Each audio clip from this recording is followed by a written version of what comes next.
आपने जो नुक्ता उठाया कि बहुत से लोग अमल करते हैं, दुआ मांगते हैं, कबूल नहीं होती, शिकवा भी करते हैं कि जी हमने मांगा लेकिन कबूल नहीं हुआ, तो आखिर उसकी वजह क्या है? पहली वजह तो यह है कि हदीस में आता है कि नबी करीम सल्लल्लाहु अलैहि वसल्लम ने फरमाया कि दुआ अल्लाह तबारक व तआला जो है उस वक़्त तक कबूल करते हैं जब तक दुआ करने वाला जल्दबाजी ना करे। मतलब दुआ में जल्दबाजी ना करे, तो उस वक़्त तक अल्लाह दुआ को कबूल करते हैं। तो सहाबा इकराम रिज़वानुल्लाह अलैहिम अजमईन ने पूछा कि जल्दबाजी करने का मतलब क्या है? फरमाया कि मतलब यह है कि जब वो मांग रहा है, अमल कर रहा है, तो जब एक हद के बाद कहने लग गया जी मैं तो अल्लाह से मांग रहा था, कबूल ही नहीं हुई,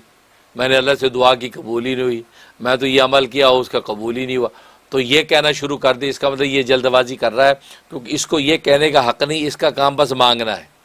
अब मांगता रहे। अब ये तो उसका मंशा है, उसने देना कब है,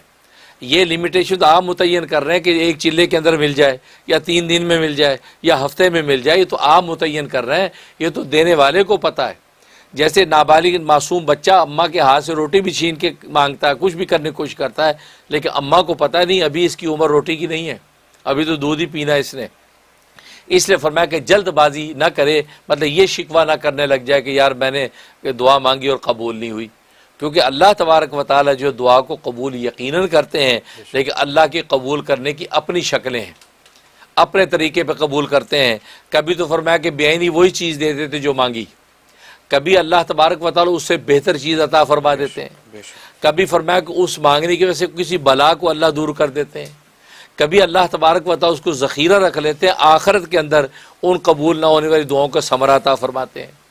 और दूसरी हदीस में फरमाया कि उन कबूल ना होने वाली दुआओं का इतना बड़ा इनाम और बदला आखिरत में दिया जाता है कि वो जो आदमी उस बदले को जब देखेगा तो तमन्ना करेगा कि काश दुनिया में मेरी एक भी दुआ कबूल ना हुई होती, सब का बदला मुझे यहाँ मिलता। तो ये, और एक हदीस में फरमाया कि बस औक़ात बंदा जो है लंबा सफ़र करके परगंदा हाल जो अल्लाह के घर पहुँचता है और या रब कह के पुकारता है, या अल्लाह मुझे ये दे दे, या अल्लाह मुझे ये दे दे, ये दे दे, लेकिन फरमाया उसका खाना हराम का, उसका पीना हराम का, उसका पहनना हराम का, उसकी नशोनुमा हराम की हुई, तो फरमाया कि अल्लाह उसकी दुआ कबूल कैसे करेगा?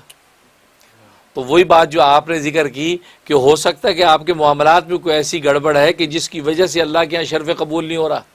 इसलिए उलमा जो एक बुनियादी बात कह रहे हैं, कहते हैं कि रिज़्क़ हलाल और सिद्क़ मक़ाल, ये दो उसूल है दुआ के। रिज़्क़ हलाल और सिद्क़ मक़ाल, एक तो रिज़्क़ जो आप खा रहे वो हलाल होना चाहिए, दूसरे के सिद्क़ मक़ाल जो बात करे सच हो, झूठे ना हो। जगह जगह झूठ मारते फिरते हैं और वे अल्लाह से दुआएं कर रहे हैं, तो अल्लाह में कहते वैसे झूठा आदमी है, शायद दुनिया को झूठ बोलता है और मुझसे आके सच्ची दुआ करके उससे लेना चाहता है। इसलिए ये दो बुनियादें हैं। तो रिज़्क़ हलाल सिद्क़ मक़ाल, इसकी पाबंदी करके जब अल्लाह से मांगता है तो अल्लाह तबारक व तआला यकीन अता फरमाते हैं, क्योंकि कुरान में अल्लाह ने ऐलान किया है वक़ाल रब्बुकुम उदूनी अस्तजिब लकुम, कि जो अल्लाह तबारक व तआला तुम्हारा रब कहता है कि मुझसे दुआ मांगो मैं उसको कबूल करूँगा। तो कमी हमारी तरफ से होती है, अल्लाह की तरफ से नहीं होती। अपनी कमी हम पूरी कर लें, इंशाअल्लाह शर्फ़ कबूल मिल जाएगा।